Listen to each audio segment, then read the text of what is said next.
శ్రీకృష్ణ పరబ్రహ్మణే నమః. శ్రీ గురుభ్యో నమః. శ్రీమద్భాగవత సంగ్రహము, నవమ స్కందము. ఇక్ష్వాకు వంశము. హరిశ్చంద్రుడు, సగరుడు. మాంధాత వంశంలోని ఒక రాజైన సత్యవ్రతుడు, ఇతడే తరువాత త్రిశంకుడనబడ్డాడు. మానవ శరీరంతో స్వర్గానికి వెళ్ళదలిచి వశిష్ఠ మహర్షి చేత యజ్ఞాలు చేయించడానికి సంకల్పించాడు. సృష్టికి విరుద్ధమైన ఈ విచిత్ర కార్యాన్ని చేపట్టడానికి వశిష్ఠుడు అతని పుత్రులు నిరాకరించారు. అతడు తన పట్టు విడువనందున నీవు చండాలుడవు కమ్మని శపించారు. అతడు అప్పుడు వశిష్ఠునిపై అహితభావము కలిగి ఉన్న విశ్వామిత్రుని ఆశ్రయించాడు.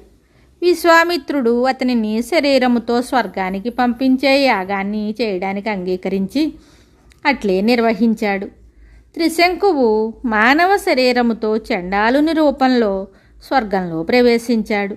దీనిని సహించలేని ఇంద్రాది దేవతలు అతనిని క్రిందికి త్రోసివేయగా త్రిశంకుని ఆర్తనాదం వినిన విశ్వామిత్రుడు కుపితుడై తలక్రిందులుగా క్రిందికి పడిపోతున్న త్రిశంకుని ఆకాశ మధ్యంలో నిలిపివేసి అతని కోసం అక్కడనే ఒక స్వర్గాన్ని సృష్టించాడు.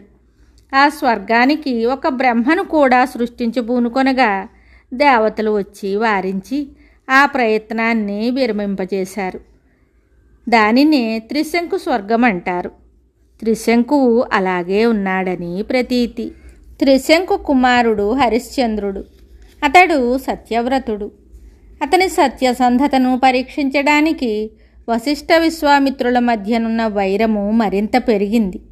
విశ్వామిత్రుడు హరిశ్చంద్రుని పరీక్షించడానికి అతని వద్దకు పోయి యాగదక్షిణ నెపంతో అతని సర్వస్వము తీసుకుని అతనిని ఒక నీచ వ్యక్తికి బానిసగా ఉండే దురవస్థకు గురిచేశాడు.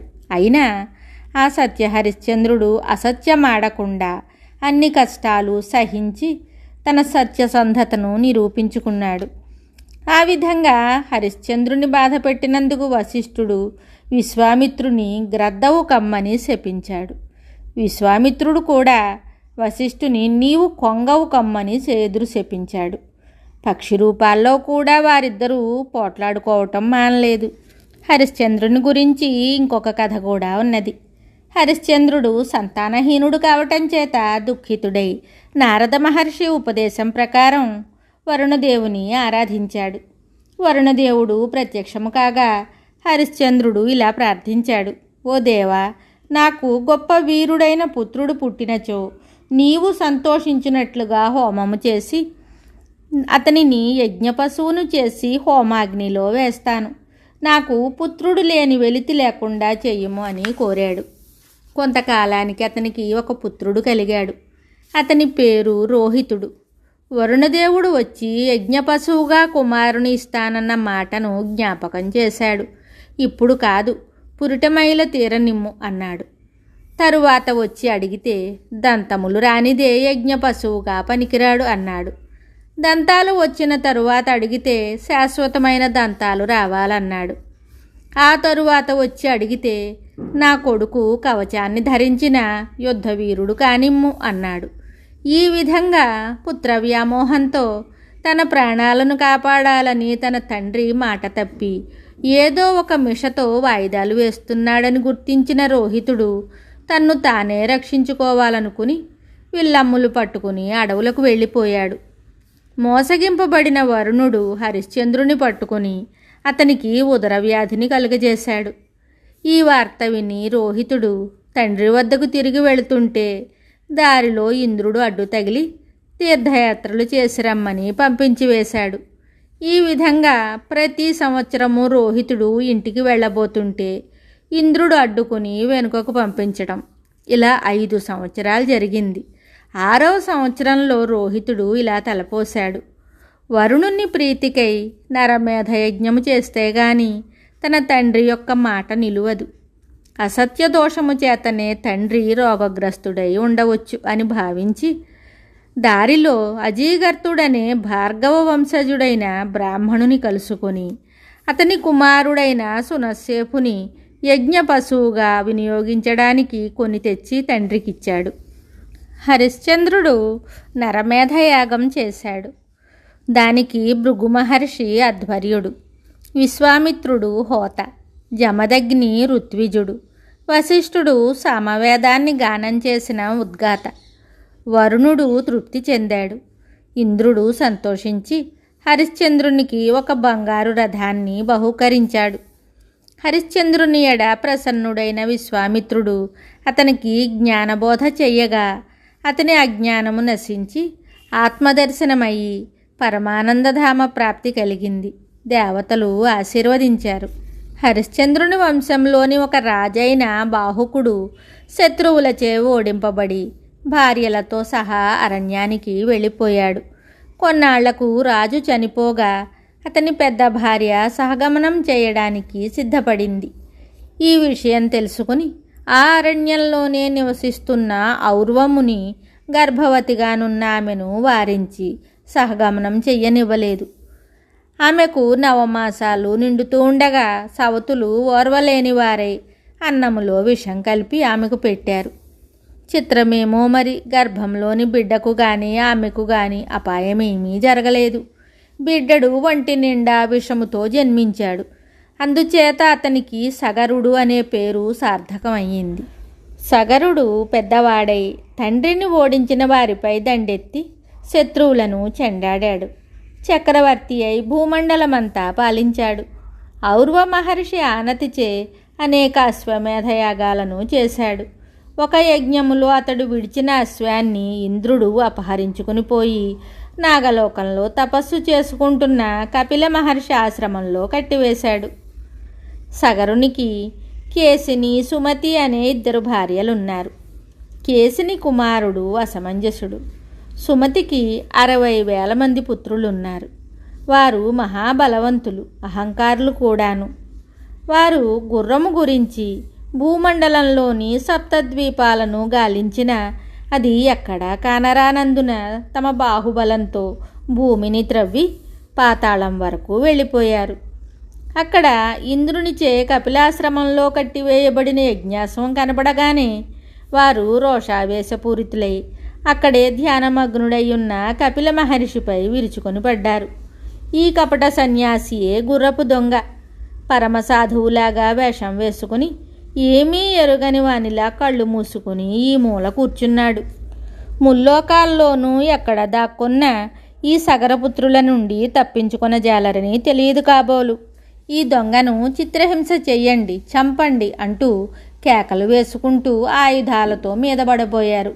ఆ కలకలం విని కపిల మహర్షి కళ్ళు తెరిచి తెరవగానే క్రోధాగ్నియే జ్వాలలై విజృంభించి అహంకార బలగర్వమధాంధులైన ఆ సగరపుత్రులను 60,000 మందిని దహించి వేసింది.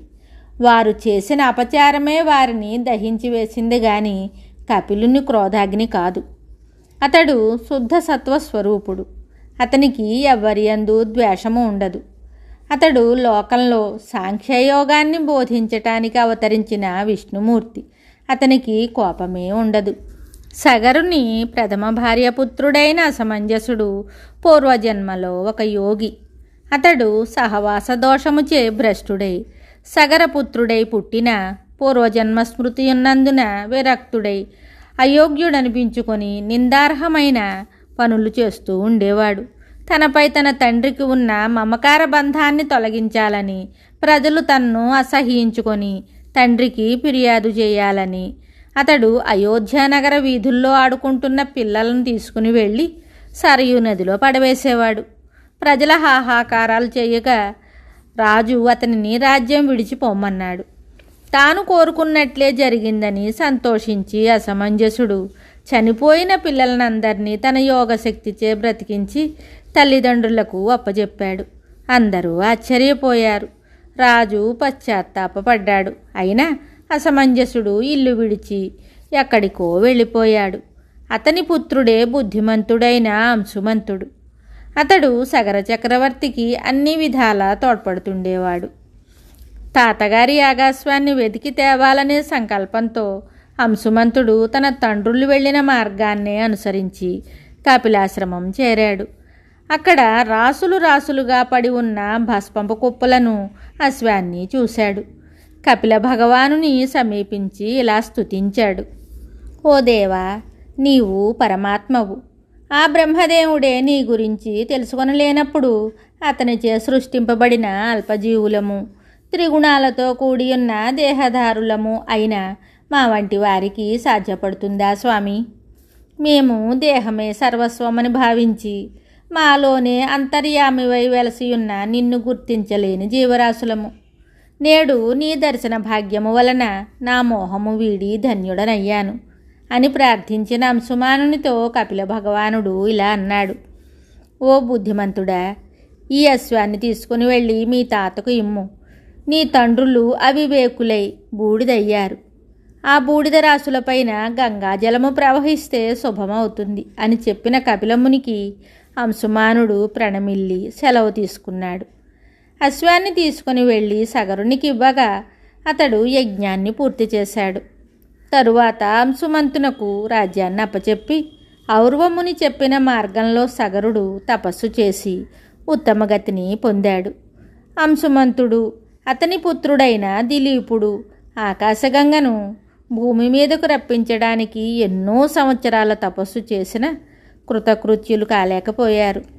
దిలీపుని పుత్రుడు భగీరథుడు తన పూర్వీకులకు సద్గతిని కలిగించే ప్రయత్నంలో తన తండ్రి తాత విఫలురైనందున అతడు మరింత పట్టుదలతో తీవ్రమైన తపస్సు చేసి గంగాదేవి దర్శనం పొందగలిగాడు.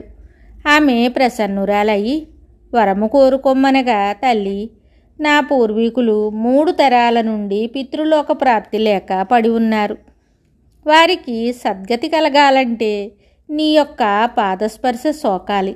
కనుక నీవు దివి నుండి భూమికి దిగి రావలసిందని ప్రార్థిస్తున్నాను అని వేడుకున్నాడు. అప్పుడు గంగాదేవి ఇలా అన్నది. రాకుమారా, నా ప్రవాహ ధాటిని తట్టుకోలేక భూమి బ్రద్దలైపోతుంది.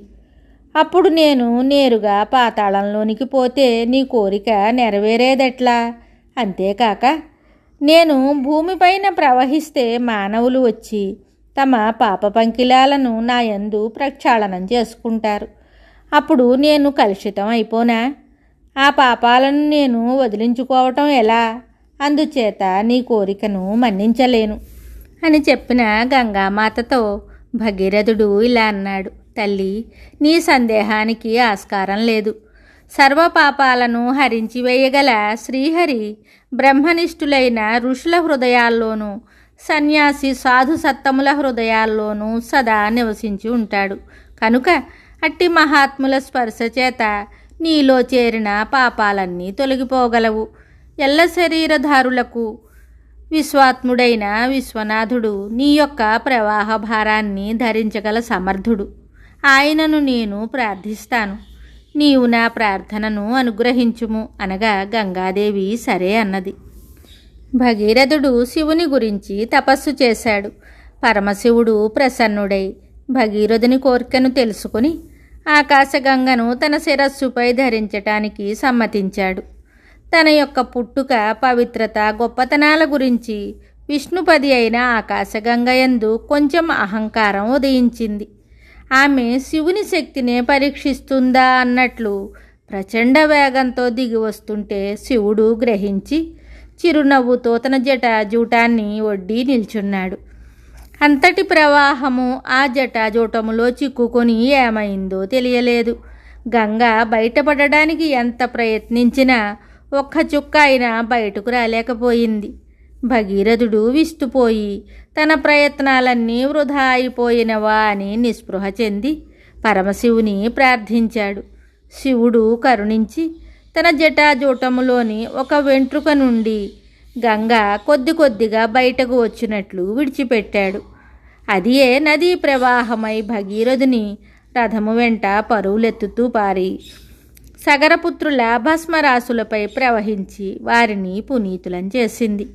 శ్రీహరి చరణారవిందములో పుట్టి శివ జటాజూటాన్ని అధిష్ఠించి భూమిని పవిత్రం చేసిన ఆ పావన గంగానదిలో మునిగిన మునీంద్రులు కొందరు శ్రీహరి సాయుధ్యాన్ని పొందారు. భగీరథునిచే భూమికి రప్పించబడినందున గంగా భాగీరథి అనబడింది. మిగతా కథ తరువాయి భాగంలో తెలుసుకుందాము. శుభం.